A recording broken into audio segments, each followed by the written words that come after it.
Yeah, no, I've never seen a Quibi show, but I have seen your Quibi videos. That's it. That's my intro.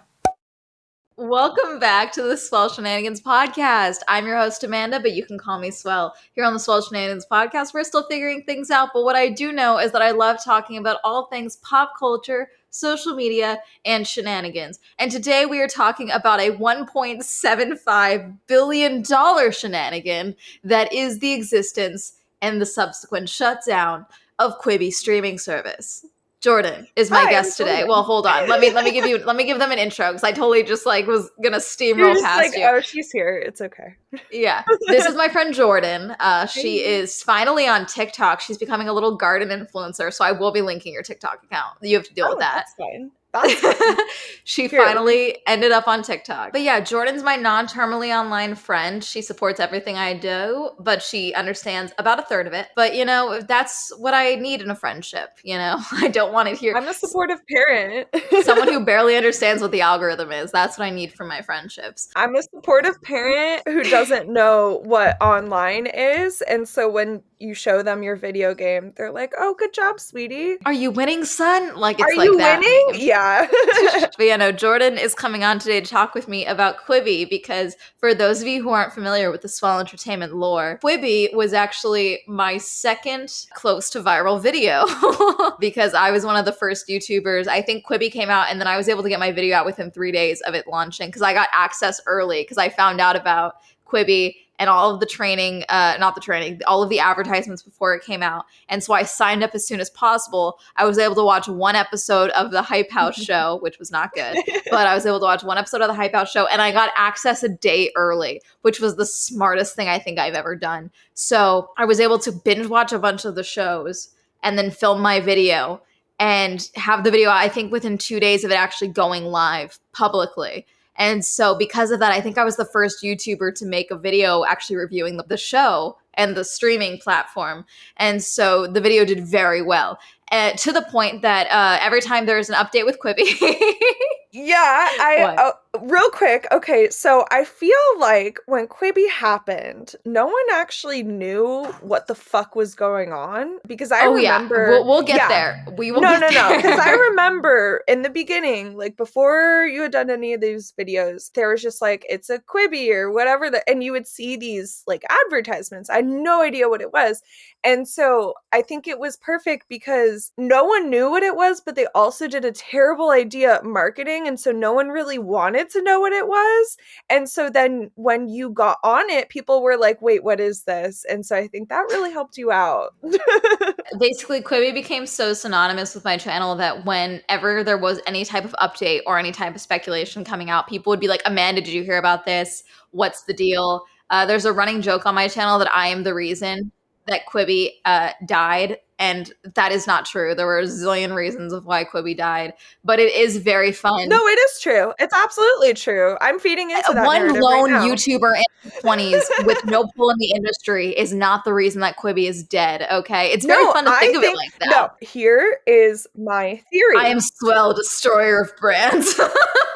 I think Quibi shut down because of you, because it was a massive money laundering scheme and no one really thought that it was going to be a thing. And then you were like, hey, what's this? Because they had to spend some money on advertising, because they have to make it was look not legit. a money laundering scheme. Wait a minute. Here it is. No, it was. Because then you started making videos on it and they're like, oh no, we can't have this. And then they had to shut down. You're insane. Yes, actually, sorry, Hermes is trying to get at something. He's having sniffles today, everyone listening. So if you hear me getting up and down or leaving frame to go check on him, that is why. So Quibi is not a money laundering scheme. I love that you think that. But basically what she's talking about with the marketing, for those of you that don't know, let me explain what Quibi is. Let me explain what a Quibi is. So Quibi's whole thing, their whole spiel was that it was the streaming service designed for millennials on the go. Jordan and I'm a cusper. You're definitely Gen Z, but I'm a cusper who's Gen Z but gets looped in with millennials because people get weird when they think about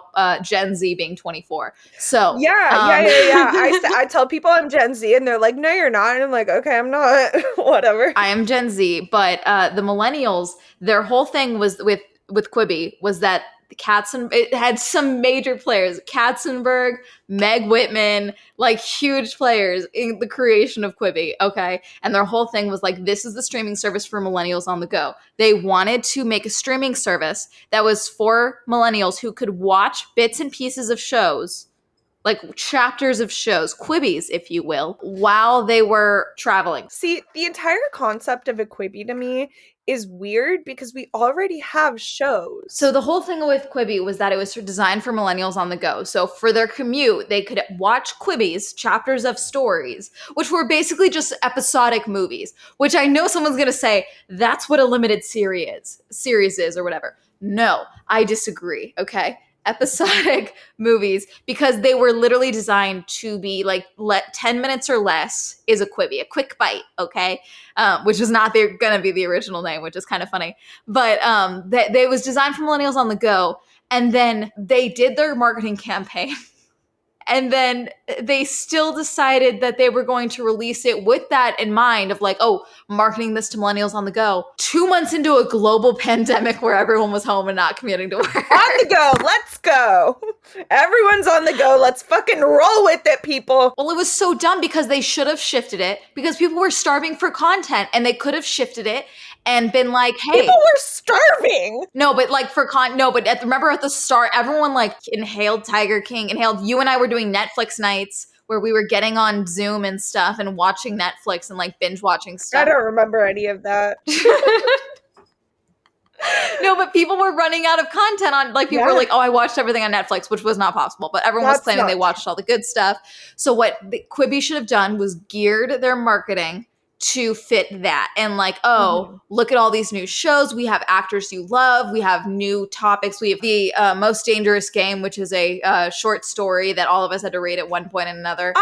They had a live action version. Yeah, they had a live action version of it, and it was like capitalism based and all this shit. Wait, capitalism or anti-capitalism? Well, the whole thing is that he's dying of an unoperable brain tumor, and so that rich people is basically a Squid Game. Like it's. I was gonna say, like, rich people get bored, and so they go pew pew to the kids they fucking. The whole thing with their premise of the Most Dangerous Game is that the longer he survives, the more money he earns for his family for when he dies. Okay. He's dying regardless, and that's what it's basically sold him. It's like, you're gonna die regardless from this inoperable brain tumor. So why don't you just set your family up? So like the longer you live, the longer you can stay alive. You know, good for you. You know, you set your family up. That's bullshit. I mean, I guess. I like the original premise of Most Dangerous Game where it's just like, okay, bye. Oh, an eccentric billionaire on an island being like, I hunt humans, have fun. Yeah, it is kind of like I like the spiderweb aspect of it. That is absolutely more realistic. It is absolutely more realistic. Yes, it is. Oh my gosh, no. The eccentric billionaire sending off some random person into the woods to be able to hunt them is much more plausible than someone being like, here, I will give you money for your family. No one does that. I mean, if they want a willing participant versus like going to the cops. They're doing it in an urban setting. It's not like they're not doing it in the woods. It's in a cityscape. Oh, it's not even. Wait, so it wasn't even like the normal Most Dangerous Game, or isn't it like the normal one on an island or like in the middle of nowhere? Yes, like he falls off a boat and swims to an island, and the man. Yeah, I like that aspect of it because I like that it's the spider's web aspect of it. And there's no like escaping it. Like it's a very existential thing. Like the whole feeling of the book is like, I shouldn't be here in the first place, but I am, and this is, that's the entire feeling of the book. At first, he just thinks it's a game, and then he realizes, oh, this man's gonna kill me. Yeah. Oh, it's like Squid Game where they're like, da, da, da, and then they go, Anyway, let's get back on topic.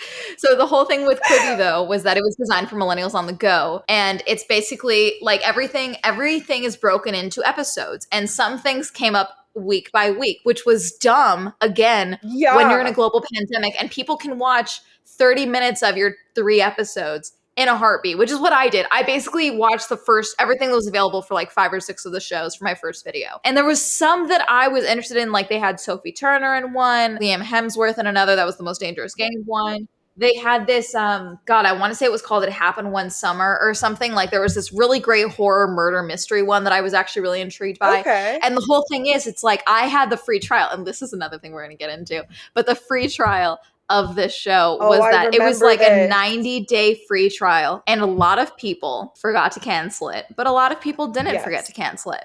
So Yes. they lost some obscene number, like 88% of their initial signups. I remember that. I remember Like, when that happened. so again, millennials on the go. What Jordan mentioned was the marketing. The thing about the marketing is that they had all of these different promotions that really had nothing to do with what the streaming service was going to be. It would be something like Sophie Turner at a dress fitting and her being like, so they call trainers, sneakers, the boot, the trunk, and a quick and a 10 minutes of Quibi or something like that. And then the person working on her dress is like, I yeah. had no idea what any of it meant. Yeah. And none of it made And then sense. they do like a few clips of them of something from one of the shows.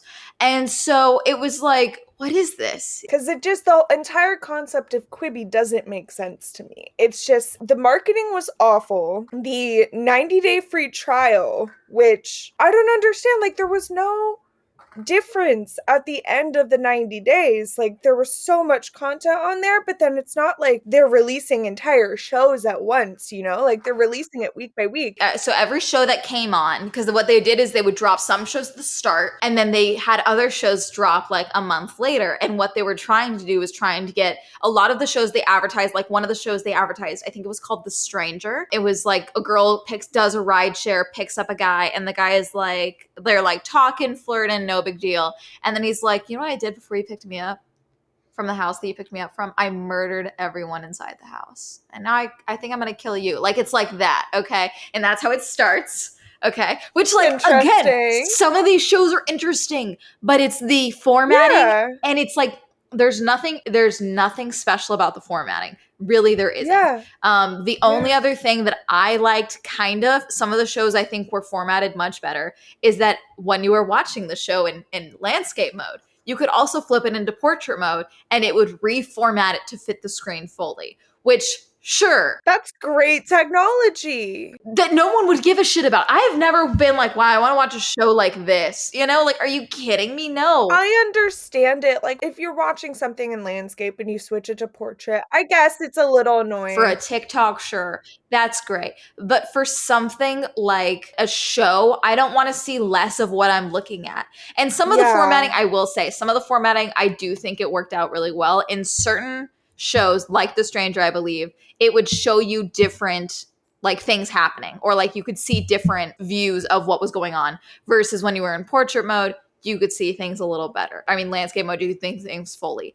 But most of the show, it just made it tighter. Jordan's cat has entered the frame for audio listeners. This is Knox. Thing with Quibi is that it's so much of it is just corporate greed, the platform, because you have Katzenberg, a former Disney fame, you have Meg Whitman, and they've somehow managed. I want to know who gave them $1.7 billion.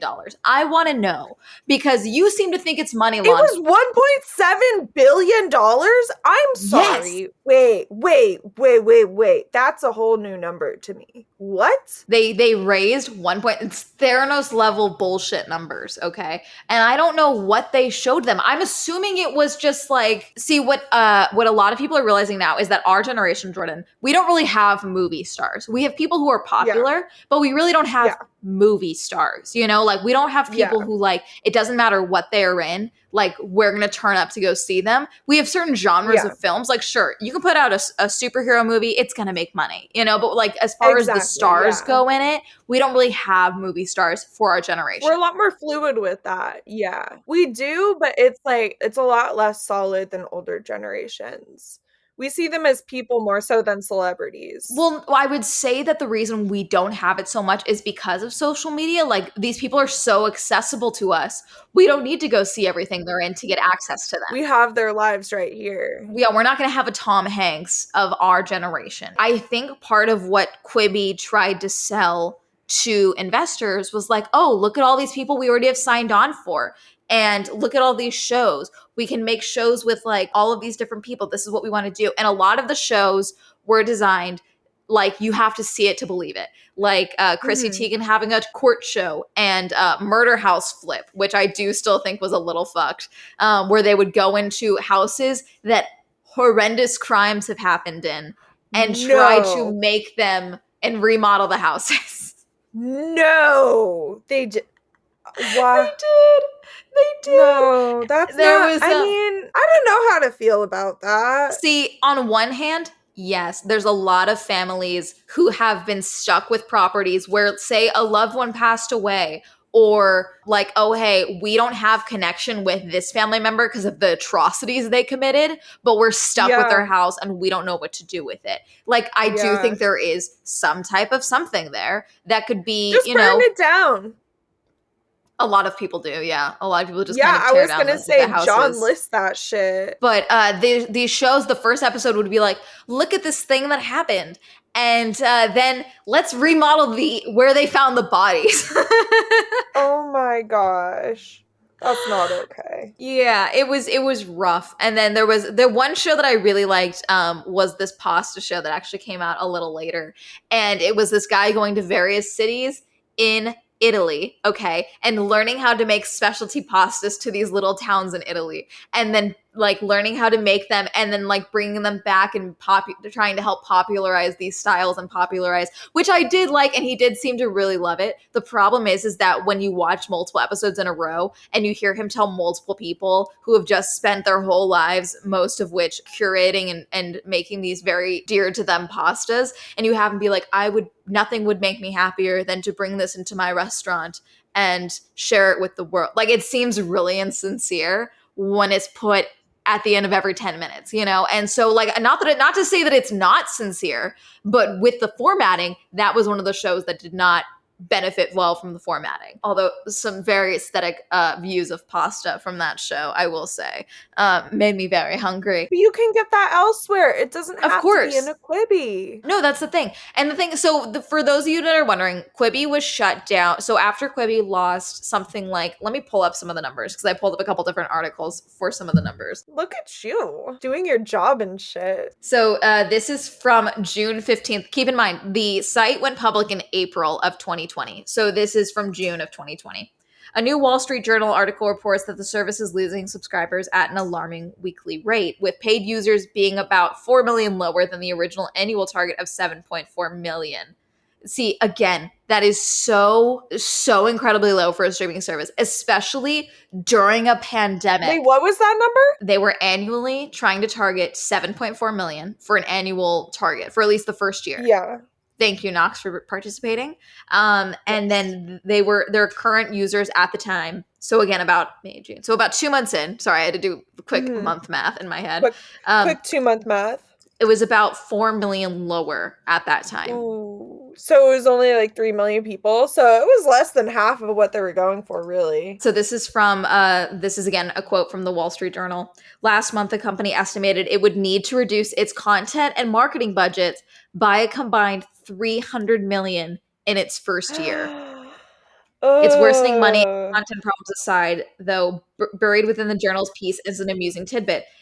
So this is still my favorite thing. So Katzenberg originally wanted to call Quibi something else. Can you guess what Quibi was originally wanting, what he originally wanted Quibi to be named? Bitcoin.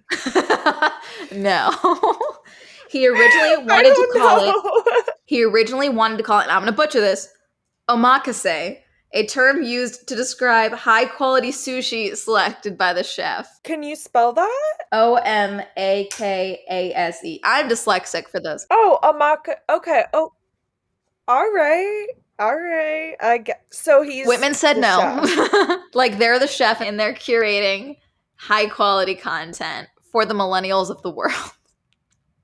See, this is the thing. This is what always gets me about boomers and the like trying to make content for younger generations, because they think they know better and that they know what people want without actually just doing the very bare minimum thing of, I don't know, asking, hey, what would you want from a streaming service? Personally, one day I really want to make the Swell streaming service where everything is only bad content, because sometimes you just want to watch bad content. So So everything is like movies with You just want to watch shitty movies. yeah, movies rated under 30% on Rotten Tomatoes. They has to be under 30% on both critics and audience side.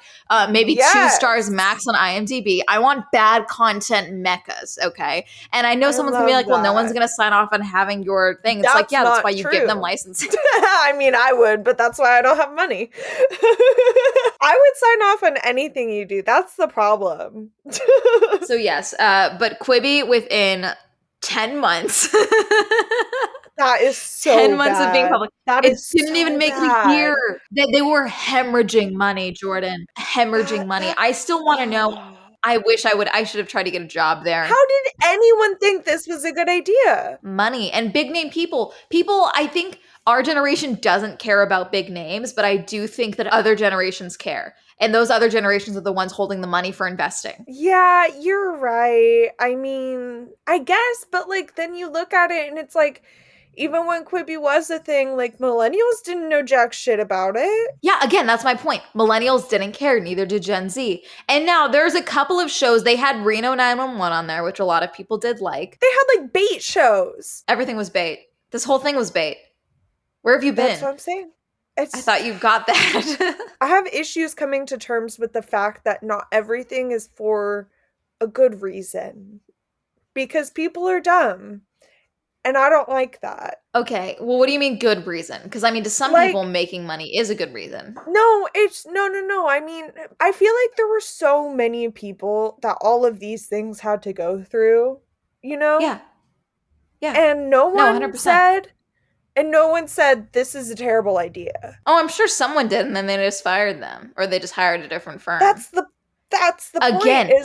Again, you have to understand the pull that Whitman and Katzenberg had in the entertainment industry. They were entertainment meccas, okay? And so to have them even just put their names on anything, people would throw money at them because, again, so much of this industry is who you know, and they knew everyone.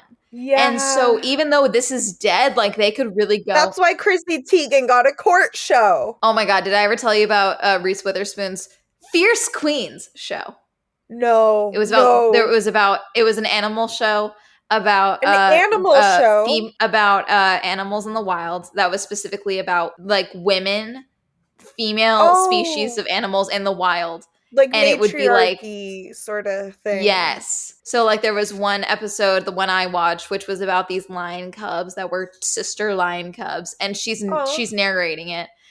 Which I'm fairly certain they did that because they watched the Snoop Dogg narration of the mongoose, which I'm sorry is so funny. You know? Oh yeah.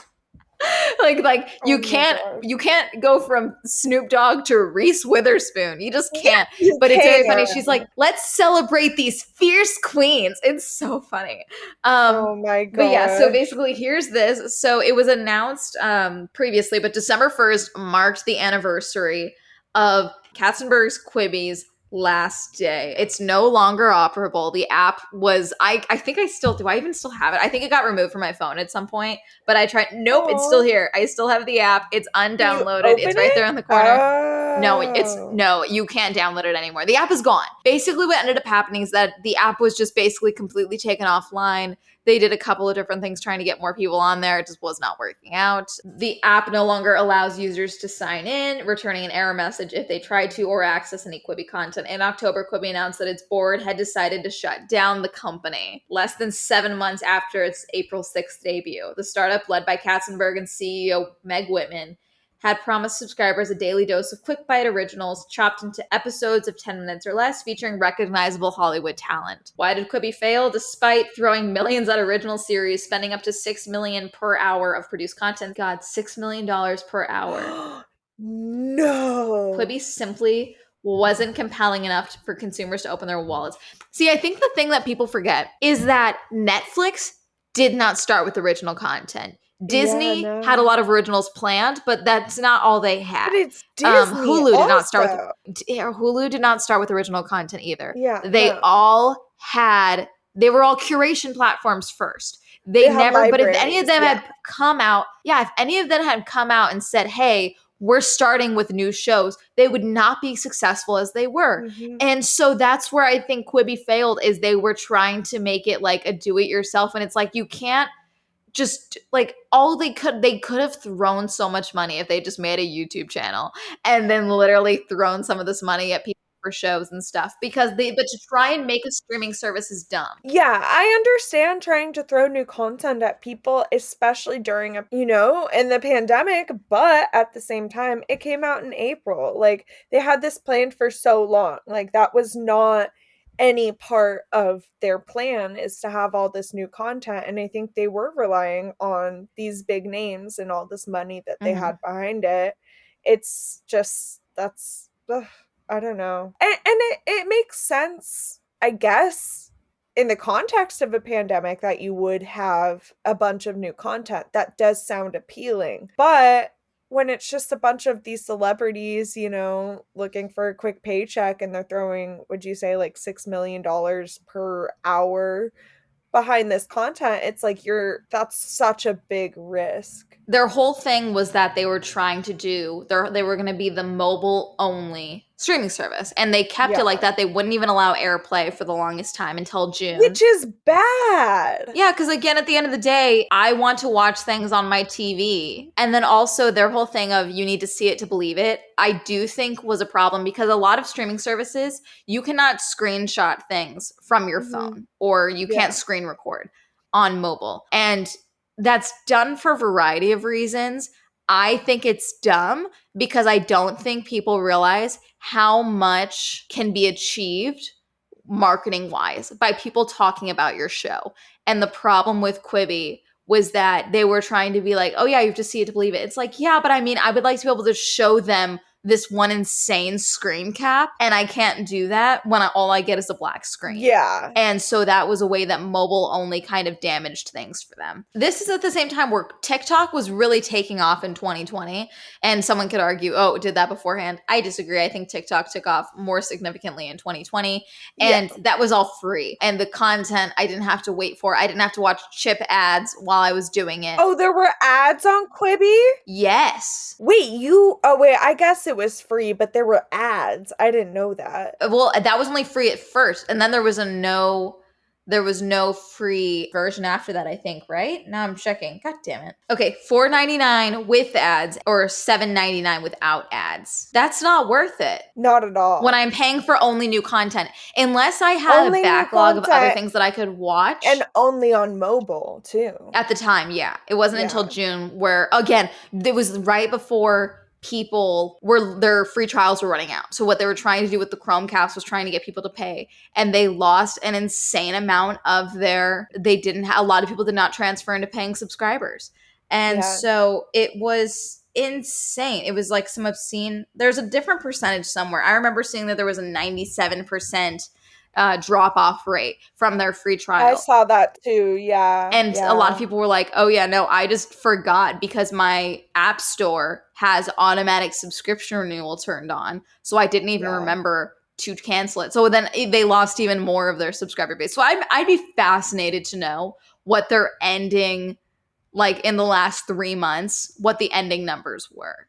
Before they were like, what the numbers were in October that the board was like, we're shutting down. If anyone has any knowledge or can maybe do math that we can't do to maybe estimate. Even better, if anyone on the board wants to do an anonymous interview. Amanda's really good at keeping people anonymous. If Katzenberg wants to send me a cease and desist, that'd be even better. I'm still waiting for one. I have not gotten one, not even just from him, but from literally anyone. Yeah, I'm surprised you haven't gotten in real legal trouble yet. I will be annoying as shit once I get one, though. Absolutely. I will treat it. There will be a whole production as if I'm accepting an Oscar. Like, it'll be a whole thing. I'll put on a dress. I'll do a whole skit. It'll be a thing. I expect nothing less. I expect a FaceTime when you get your first cease and desist. I'll promise. I haven't been to my P.O. box in a little bit. Maybe there is one there. I don't know. So Quibi was shut down, and originally a lot of the speculation and a lot of the disappointment of what was lost was some of the content. And for myself, I do like the ability to go and watch things, or just even just having the art, whether you think of it as art or not. I think that having the art be preserved, I think is important. So after Quibi shut down, Quibi did in fact private their Twitters, and all their stuff, which I did think was funny.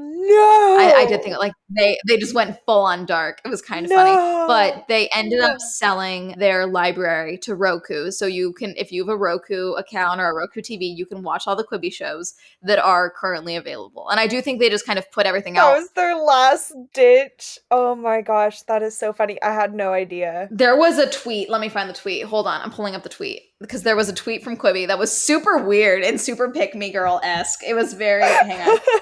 Quibi's just all dramatic. I guess Roku will have our content now. I guess you can go over there if you want. No.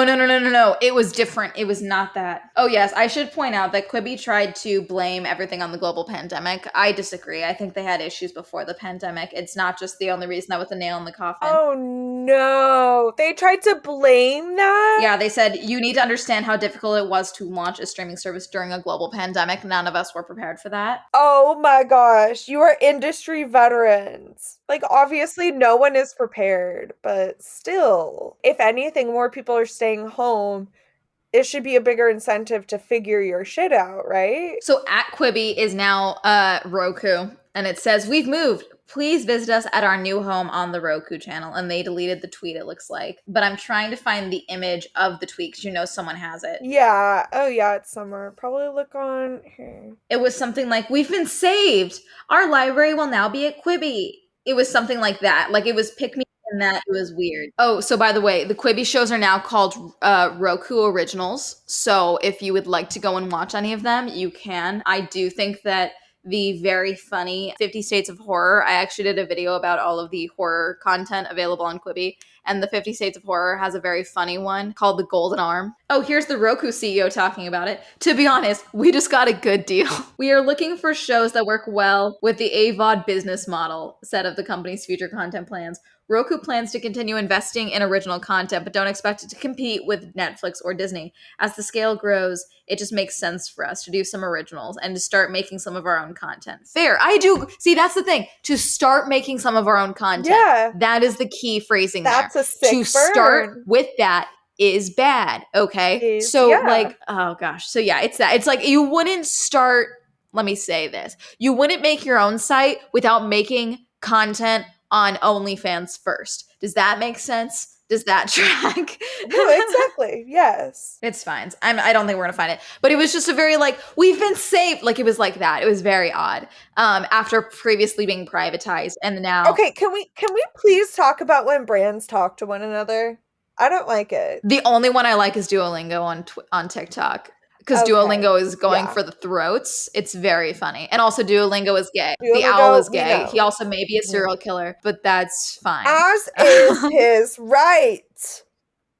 Just kidding. Don't be a serial killer. That's bad. Literally, the Duolingo owl commented on a video that Tyga put out and just said, so when are we going to talk about Kylie? What? See, okay, I understand, but why is Duolingo getting involved in that? Because who cares? They can really do anything they want. The Duolingo owl is very funny because they've become so popular on TikTok, the Duolingo account, that other brands are now trying to mimic what the owl is doing. It's that same thing. Whoever can be popular. But once Denny's gets a hold of things, that's when you know things are dead. That was like the Tumblr philosophy is once the Denny's account commented on a trend, it was done. Oh, no. I think it was the Wall Street Journal that made a joke about the yassification trend.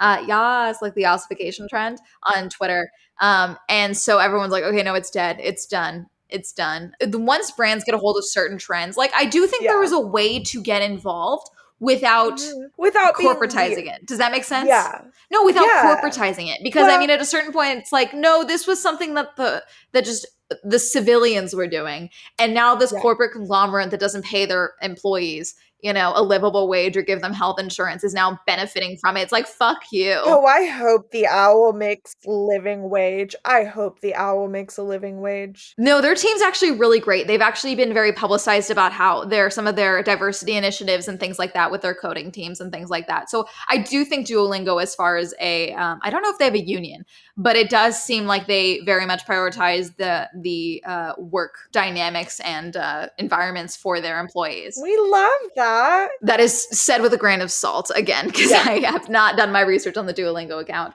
And I need to get back into learning Spanish. It's still a corporation.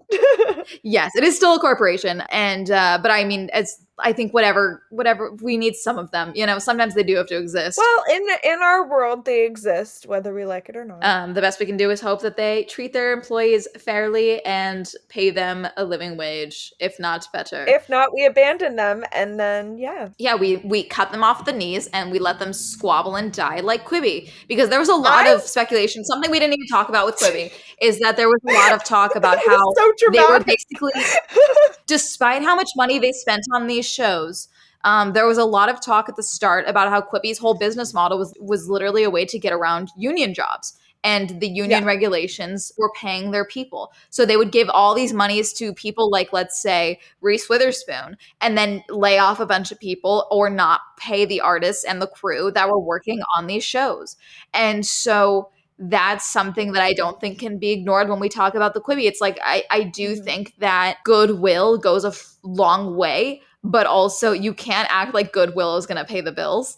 And so that's something that needs to be determined. It's not like it pays the bills, but at the same time, you have to understand that people won't want to work for you or support you as, an entity if you're bad. There's a fine line. You have to support the people that make you possible. Yeah, I agree. But also it's like, I don't know, Madonna had this, I think was it Madonna? I want to say it was Madonna, and that pissed me off because it's like, it's your fucking Madonna. Pay your people. Let me pull it up. So I can't seem to find it. It may not have been her, but basically, I apologize if it was not Madonna that did this. But basically, there was an artist that came out with a new album or a new video or something like that. And then their comment section for it on Instagram was talking about people who had worked tirelessly for hours for no pay just for the artwork and to help bring this vision to life.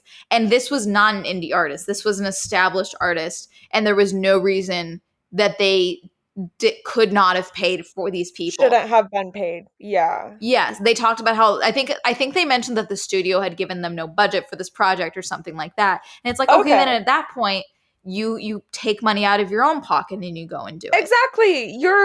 There's ways to go and do that when you're an established artist. That's the thing that I'm kind of noticing in this career as a content creator now. I think because a lot of creators are like, oh, pay me for my time, pay me for working with this brand. But then they turn around and they're like, hey, I'm in LA.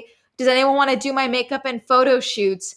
And then they don't pay them for that time and things like that. And it's like, it's one thing if someone reaches out to you and is like, hey, I'm working on my portfolio. I would love to like shoot photos of you. That's one thing. That's someone reaching out to you. That's helping someone else. If you get photos out of it for your account, that's one thing. It's another thing to be like, who last minute can do my makeup and then not paying them or not, paying a stylist or not paying your people for your music videos and shit. So that's my thing. I think you should pay your crew, pay the talent that you're working with, whether you are a creator or an established artist. No matter what, pay artists. Exposure. What is that one song the lovely British woman does? Exposure doesn't pay the bills. Okay. I don't know, Jordan. That's the song. Lovely British woman does. The lovely British woman. She made a song. She's a small businesswoman, and she said exposure doesn't pay the bills, and she's fucking right. Oh, I know what you're saying. Yeah, you know. I hate those audios so much. Jordan is talking about the TikTok audios of the shitty resin arts accounts on TikTok. Yes, half of the resin art accounts on TikTok are not worth $700. I have no idea what you're talking. What? 700? Oh God, no! I could promote a good resin account that is not $700. Let me guess. It's this song. It costs that much because it takes me fucking hours. Yeah, those are from the shitty. Except she actually makes really good art. That's one thing. That's great. If you like their art, that's great. But the patronizing of a lot of those audios is a little bullshit. And a lot of them are resin arts. A lot of them are Yeah. I also have made a video about this, about how no one owes you shit. And so Yeah. if people like your stuff and you have marketing, that's great. But I don't know. I just think you get more with honey than with vinegar. And guilt is never a great way to market anything because it doesn't last. It's fleeting. And you're not going to build a relationship with your client. There's a difference between having obviously like these big name like artists and celebrities and stuff, like I don't know if it was Madonna or whatever doing these things, and then just like, oh well, you're working with me, like, you know, whatever, like, oh, like you're working with me, your name gets exposure, versus a small business like giving away free items versus like, oh, just advertising your friend's business. Like those are all different things, I feel like. No, I agree. And I'm not denying that. I just think that a lot of, specifically the TikTok audios, which is the song you're talking about, that is a TikTok audio that was designed for TikTok and all of that. It costs that much because it takes me fucking hours. It costs that much because I don't have superpowers. You need to pay for my skills because exposure doesn't pay the bills. It costs that much because it takes me fucking hours. That's one thing. You don't have to justify your price. And there is another one that someone did, and it's like, that's fine. If you can go and get this cheaper somewhere else, go right ahead. I'm fine with my price. I'm not going to haggle with you for the price of my goods because they're priced because of this. That's one thing. It's another thing to then do like a really weird condescending video audio. And it's another thing to be like, it costs this much because of X, Y, and Z. And I want to take a vacation and I want to do X, Y, and Z. And it's like, I'm paying for a product. I'm not paying. That's not how that works.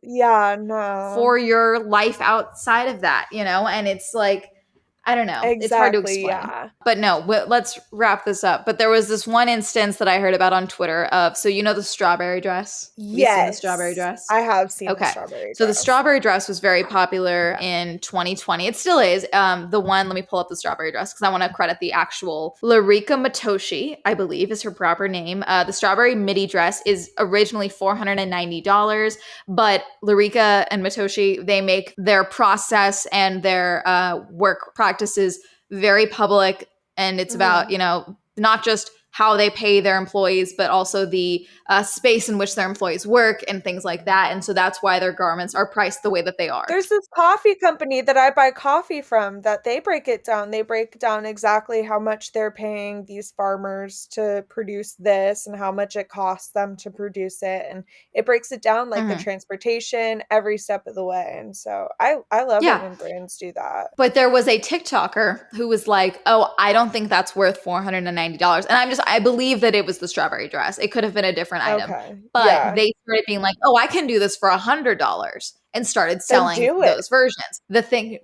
is that they started doing it. They started promoting it. Okay.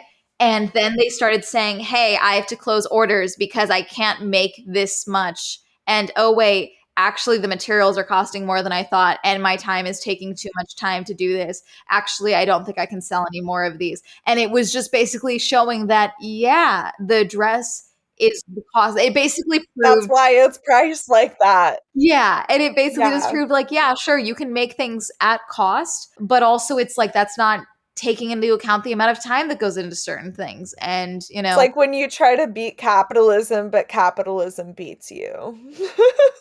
So yeah, but as far as Quibi goes, like I said, they're now under Roku Originals. If you are interested in any of the shows, they also released a couple other shows that they had in their vault for future times that has now been released over on Roku. I believe it was 25 extra shows that they released. They had 25 whole extra shows to release. They I think so. Made that much content. Where did you think the 1.7 billion went? Oh my God. Where do you think 1.7 million went? Okay, so I understand that number, but it's just every time you start to actually think about that number, like it starts to make more sense. And then you're like, well, let's talk. Whoa. Okay, so the thing is too, is so much of the money went into, I'm assuming, let's operate under the assumption that someone got paid, okay, other than just the talent. So let's operate under the assumption that, let's say the locations of where these things were filmed, let's say that alone, that got paid.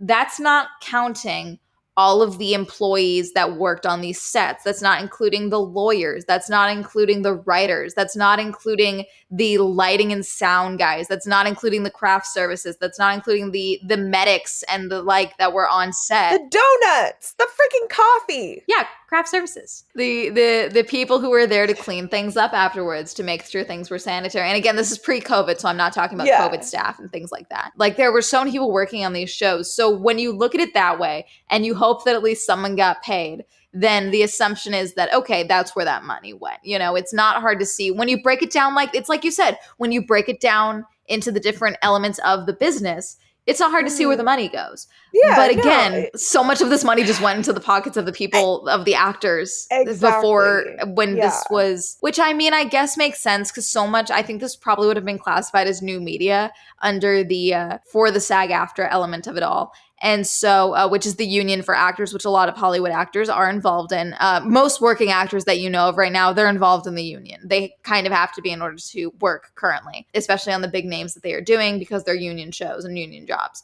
I'm assuming that they at least tried to make them union jobs because of the talent they were getting involved. You would hope, yeah. Yeah, so I mean, the residuals alone were not there for a lot of these shows and the potential payouts. So these large payouts were to just get these people on these shows. And so that's where that kind of makes sense. It's a dumb decision. It was just to get everything going. They were really hoping it would take off. Yeah. Yeah, it's not the best business practice. Like, oh, okay, we know you're not going to make money in this in the long run, so we're going to give you this money now up front and hope that everything takes off. Dumb business practice. But I'm sure to them it made sense. They have the money, yeah. Well, they thought they did. I mean, 1.7 billion does go kind of a long way, except for when you're an idiot. Anyway, that's going to be it for this episode. Jordan, tell them your TikTok. What is my TikTok? Isn't it Shush Jordan? It is Shush Jordan. SHUSH Jordan, JORDAN. And I made a couple TikToks. I don't really know what I'm doing, but you'll see my cat on there. No one does. I know. Yes, you can see your cat, you can see her garden. You can see things like that on Jordan's TikTok. If there's anything you want me to put on TikTok, like I can bug Amanda, I could show me bugging Amanda. I should have made a TikTok the other night of me showing up at your house and your dog being like, why? Why are you existing? Everyone's upset that I didn't. My dad is so upset I didn't film it. Hermes was very upset that Jordan came by and did, in fact. Oh, I didn't forget to remind you about a shenanigan. You have a shenanigan you have to tell us. Good luck. Jordan, shoot. What's a shenanigan? I guess the shenanigan is you making a TikTok because you told me for a year and a half you weren't going to make a TikTok. Oh, well, yeah. I mean, that's another shenanigan. I finally got on TikTok. My friend sent me a really cute gay TikTok, and so I had to download TikTok. That's a shenanigan, but then also I think being at Malibu and calling Amanda being like, hey, I'm picking up pizza and coming over to your house, and then your dog being mad at my existence, and then me just being like, okay, bye. That was a good shenanigan. Yeah, basically that. She drank one of my Dr. Peppers, and then the next day I got to eat the rest of that mac and cheese that she brought. It was delicious. Oh, that mac and cheese is so good. I ate the rest of it because she made the mistake of leaving it here. But yeah, that's going to be it. But yeah, keep in mind we have the Swell Shenanigans podcast at Gmail if you would like to send us your own shenanigans, or you have any topics or guest recommendations, or anyone that you think has a shenanigan they would like to come and share. Please let me know. You can send that in. We also have the Swell Shenanigans pod on Instagram. I'm trying to get better at being on Instagram. I just posted about our Spotify Wrapped for the podcast. We were listened to in, I believe, 45 countries across 14 episodes, which is pretty cool for a new podcast. I love it. And that's going to be it. If you would like more content from me, Swell, you can go and check out my man channel, Swell Entertainment, new episodes every Tuesday. And then also, if you would like to just watch the video versions of this podcast, if you're only an audio listener, you can go and check us out on the Swell Shenanigans YouTube channel, and you can watch my lovely face and the guest's lovely face, like Jordan's. And you can watch her take a dab off screen.